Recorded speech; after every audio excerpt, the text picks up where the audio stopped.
बिस्मिल्लाहिर्रहमानिर्रहीम। अस्सलाम वालेकुम students, welcome to AG education channel.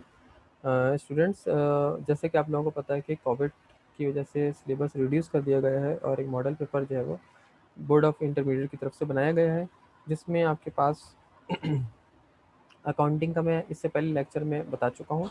अब हम जो है वो क्या करेंगे, प्रिंसिपल ऑफ कॉमर्स के एमसीक्यूज़ को डिस्कस करेंगे। शॉर्ट क्वेश्चन मैं आप लोगों को बता रहा हूँ कि जैसे क्वेश्चन 1 में है, choose the correct answer for each of the following option के this partner has limited liability. कौन सा पार्टनर जिसकी लिमिटेड लाइबिलिटी होती है?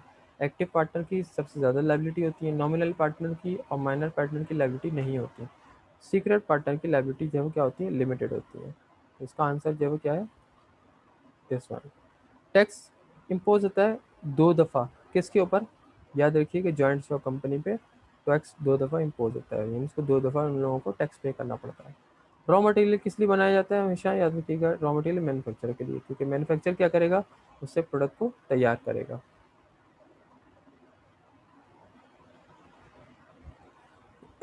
Partnership is dissolve by, partnership खत्म हो जाती है कब?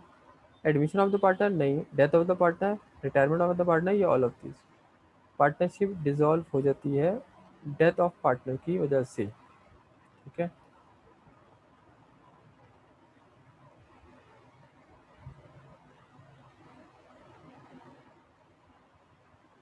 इसके बाद फिर आपके पास है क्वेश्चन कि cutting weaving and dyeing process take place in this industry. कहाँ पे होता है कटिंग वेविंग डाइंग? ये हमेशा कपड़ों की इंडस्ट्री में होता है, तो इसका आंसर है fabricating industry.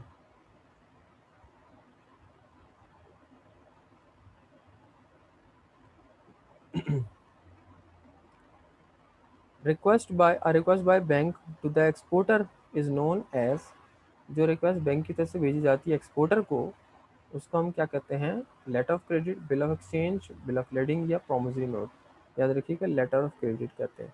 Letter of credit क्योंकि इम्पोर्टर जो होता है वो बनवाता है अपने बैंक से और वो भेजता है एक्सपोर्टर को, जिसमें एक्सपोर्टर को इम्पोर्टर का जो बैंक है रिक्वेस्ट करता है, इसलिए लिखा है कि request by the bank to the exporter is known as letter of credit. जिसकी बेस पे फिर क्या करती है कंपनी, बिजनेसमैन पेमेंट करता है। Minimum legal constraint are faced by, यानी कहाँ पे हमें कम से कम कानूनी पेचीदगियों से बचा जा सकता है, वो है हमारे पास sole proprietorship business. Systematic economic activity क्या होती है? Refers to economics, industry, profession या कॉमर्स, यानी जहाँ पे सिस्टमेटिक इकोनॉमी हो।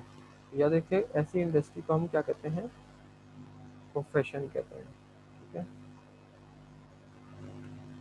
Good employees can be admitted to the, अच्छे एम्प्लॉयज़ को एडमिट किया जा सकता है सोल प्रोप्राइटरशिप के तौर पे, कंपनी, पार्टनरशिप या none of the above. Sole अच्छे गुड एम्प्लॉय को जो है वो पार्टनरशिप के तौर पे शामिल किया जा सकता है बिजनेस में।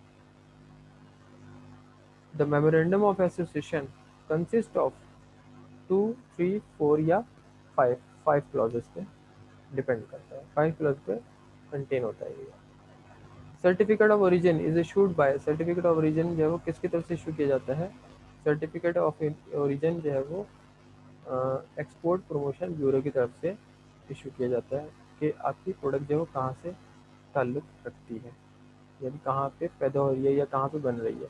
Wholesaler keeps good in, wholesaler क्या करता है? अपने गुड्स को कहाँ रखता है? शॉप में, वेयर हाउस में, शोरूम में या फैक्ट्री में? शॉप में तो रिटेलर रखेगा, शोरूम में भी रिटेलर होगा या कंपनी होगी। वो ज़्यादातर कहाँ पे रखता है? होलसेलर वेयर हाउस में रखता है। Good produce and country are and अब country are made available to the other countries by, जो गुड्स हम प्रोड्यूस करते हैं और वो कंट्री जो जहाँ उस पर वो सेल की जाती है, bye foreign trade, insurance, transportation या वेयर हाउसिंग। किसके ज़रिए मीन्स के अवेलेबल होती है? ट्रांसपोर्टेशन के ज़रिए, यानी अगर फैक्ट्री में कोई प्रोडक्ट बन रही है हम तक कैसे पहुँचेगी? ट्रांसपोर्ट के ज़रिए। The business organise is listen in stock exchange, listed in stock exchange is called, जो बिजनेस ऑर्गेनाइजेशन लिस्टेड हो जाती है स्टॉक एक्सचेंज में उसको हम सोल प्रोप्राइटरशिप नहीं कहेंगे, कोऑपरेटिव नहीं कहेंगे, पार्टनरशिप नहीं कहेंगे, बल्कि पब्लिक लिमिटेड कंपनी कहेंगे। The operation of public limited company is governed bye prospectus, memorandum association, dividend of the company और या आर्टिकल ऑफ एसोसिएशन। याद रखिएगा, पब्लिक लिमिटेड कंपनी का जो ऑपरेशन होता है वो गवर्न किया जाता है आर्टिकल ऑफ एसोसिएशन की तरफ से। उन्हें आर्टिकल ऑफ एसोसिएशन के अंदर रूल्स बता दिए जाते हैं, उसके मुताबिक इसको फॉलो किया जा रहा होता है, रूल्स को, और कंट्रोल किया जा रहा होता है कंपनी को। Utility created by warehousing is, utility जो हम क्रिएट करते हैं वेयरहाउसिंग, जो किस किस्म की यूटिलिटी प्रोवाइड करता है, टाइम, क्वांटिटी, क्वालिटी या प्लेस। याद रखिएगा कि वेयर हाउसिंग आपको प्लेस की यूटिलिटी प्रोवाइड कर रहा है, आप जगह पे सेफली रखी हुई है आपकी प्रोडक्ट, और फिर उसके बाद टाइम भी आपका कम लग रहा है। Function of marketing includes, marketing function में क्या है, वेयर हाउस, ट्रांसपोर्टेशन, फाइनेंस या all of you. Finance function और मार्केटिंग में फाइनेंस तो नहीं आएगा, वेयर हाउसिंग भी नहीं आएगा, ट्रांसपोर्टेशन भी नहीं आएगा, क्योंकि वेयर हाउसिंग और ट्रांसपोर्टेशन जो है वो उससे रिलेट करती है। सॉरी, इसमें आ जाएगा आपके पास, मार्केटिंग में आ जाएगा वेयर हाउस आ सकता है, बाकी ऑल ऑफ दिस तो नहीं आ सकता, ट्रांसपोर्टेशन भी नहीं आएगा।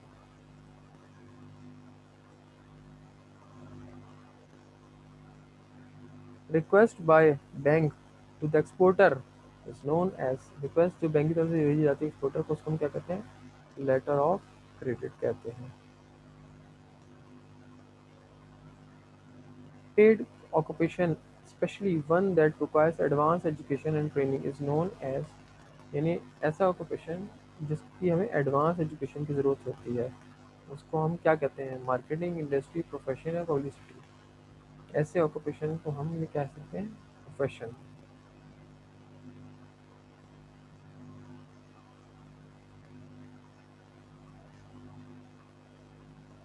अब इसके बाद फिर middle man who sell directly to the consumer and small quantities are, इसको हम क्या कहते हैं, मिडल मैन जो कि सेल करता है कंज्यूमर को क्वांटिटी और small quantity, directly consumer and small quantity. Exporter producer तो हम नहीं कहेंगे, इसको हम होल सेलर कहेंगे। कंज्यूमर को जो डायरेक्टली दे रहा है वो आपका रिटेलर है, सॉरी। इसके बाद भी चेन इनटू स्टोर जो होते हैं और सुपर मार्केट, वो किस चीज़ की एग्जांपल है, होलसेलिंग नहीं, इंपोर्टिंग, रिटेलिंग या एक्सपोर्टिंग। तो चेन स्टोर जो होते हैं या सुपर मार्केट जो होती हैं वो एक तरह से आपको होलसेल पे प्रोडक्ट प्रोवाइड कर रही होती हैं।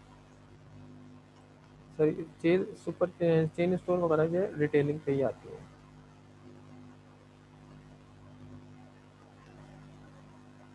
इसके बाद फिर पाकिस्तान में कोऑपरेटिव सोसाइटी जो है वो इस्टेब्लिश की गई अंडर द एक्ट ऑफ, किस एक्ट के तहत, आई थिंक ये 1925 के तहत थी, लेकिन फिर भी मैं कंफर्म नहीं है मुझे।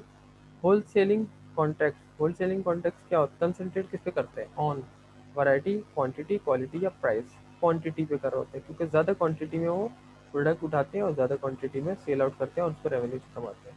Essential part of direct channel, direct channel का एसेंशियल पार्ट कौन है, मिडिल मैन, एजेंट, ब्रोकर। ठीक है, कौन सा इनमें से, या डायरेक्ट चैनल का पार्ट एसेंशियल पार्ट है, इसका मेन पार्ट है डायरेक्ट चैनल का, middle man, agent, broker, all of the provider. Middle man भी हो सकता है, एजेंट या ब्रोकर हो सकता है, एक ही बात है। ट्रांसपोर्टेशन क्रिएट करती है टाइम यूटिलिटी, प्लेस यूटिलिटी या प्रोफेशन या मार्जिनल। याद रखिएगा, ट्रांसपोर्टेशन जो है वो टाइम यूटिलिटी प्रोवाइड करती है आपको, यानी जल्दी आप टाइम पे प्रोडक्ट अपनी मार्केट में भिजवा देते हो। अकाउंट्स आर पब्लिश्ड और प्रिंटेड बाय आ, अकाउंट्स जो है पब्लिश किए जाते हैं, प्रिंटेड किए जाते हैं पब्लिक लिमिटेड की कंपनी की तरफ से लोगों को दिखाने के लिए। Public subscription is required by public company, private company, statutory या पार्टनरशिप, पब्लिक कंपनी की तरफ से। Ownership is transferable in, ownership जो है वो ट्रांसफरेबल होते हैं किसमें, कंपनी में, सोल प्रोप्राइटरशिप, पार्टनरशिप या कोऑपरेटिव। तो इजीली आप ऑनरशिप को ट्रांसफ़र कर सकते हैं सोल प्रोप्राइटरशिप बिजनेस के अंदर। ठीक है,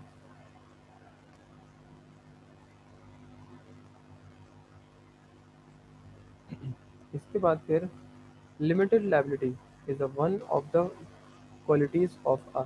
लिमिटेड लाइबिलिटी किसकी क्वालिटी है? Sole proprietorship. लिमिटेड लाइबिलिटी का मतलब होता क्या? लिमिटेड लाइबिलिटी का मतलब ये होता है कि अगर आपने बैंक से लोन लिया हुआ है तो बैंक इस बात का लायबल है कि आपको हर तरह से आपसे पैसे को निकलवाएगा, या हर तरह तरीके से आपको पैसे देने हैं। तो ये क्या है? लाइबिलिटी होती है आपकी।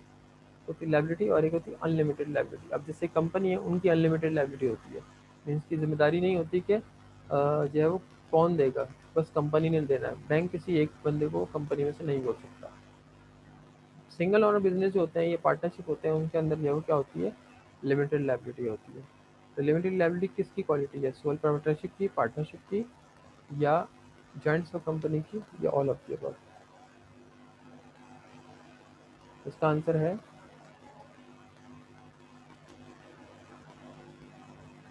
Soul proprietorship business. इसके बाद है company management is run by. Company की मैनेजमेंट किससे रन की जाती है? Share holder, partner, board of directors, या प्रोप्राइटर। कंपनी के प्रोप्राइटर्स नहीं होते, मैनेजमेंट को संभालने वाले उसके बोर्ड ऑफ डायरेक्टर्स होते हैं। Registration with registrar of companies is compulsory for public company. Company के लिए ज़रूरी होता है कि वो अपने आप को रजिस्टर करा लें, वो भी public company. Partnership contract should be. Partnership का कॉन्ट्रैक्ट जो है वो कैसा होना चाहिए?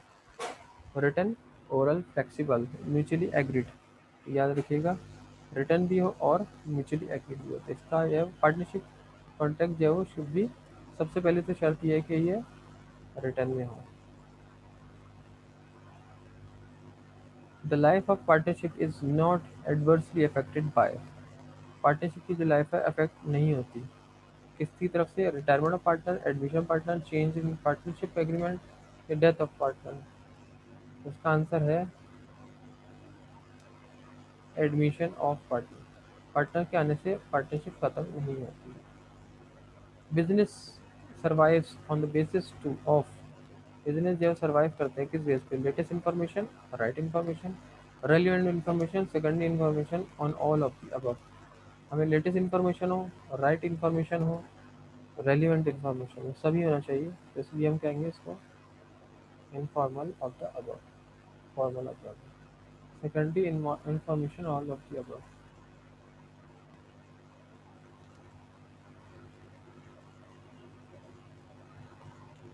Long term investment. Long term investment क्या है? Long buying a machines, hiring labour, renting plant, या buying materials. Long term investment जो है वो आपकी क्या है? जहाँ पे आपने लंबे अरसे के लिए क्या की है? इन्वेस्टमेंट की हुई है। तो वो आपका क्या है? मशीन और मटेरियल का खरीदना तो नहीं है, हायरिंग लेबर भी नहीं है, बल्कि रेंटिंग प्लांट है।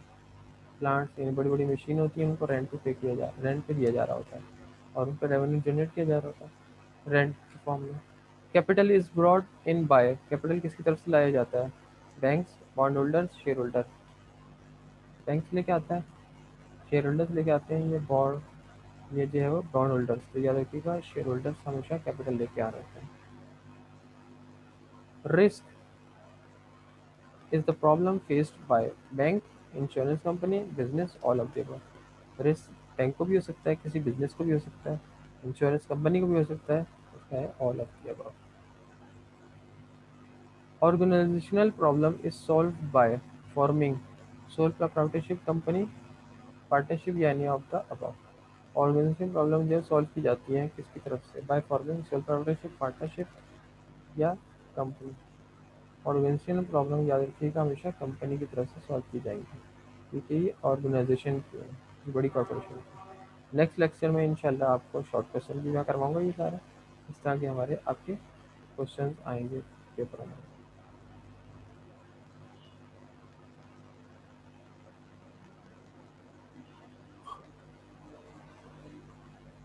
उम्मीद है आप लोगों को मेरा ये लेक्चर अच्छा लगा होगा। नेक्स्ट लेक्चर तक के लिए मुझे इजाज़त दीजिए, और मेरी आप लोगों से रिक्वेस्ट है कि मेरे चैनल को लाइक करें, सब्सक्राइब करें। Thank you.